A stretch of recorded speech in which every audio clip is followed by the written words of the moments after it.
Mapalad ang mga gumagawa ng daan sa kapagkakasundo sapagkat sila'y ituturing ng Diyos na mga anak niya.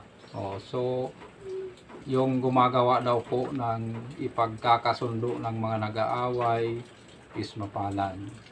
Diba? Kaya siguro minsan kasi yung taong gumagawa ng pagkakasundo ng nag-aaway, yun yung naiipit.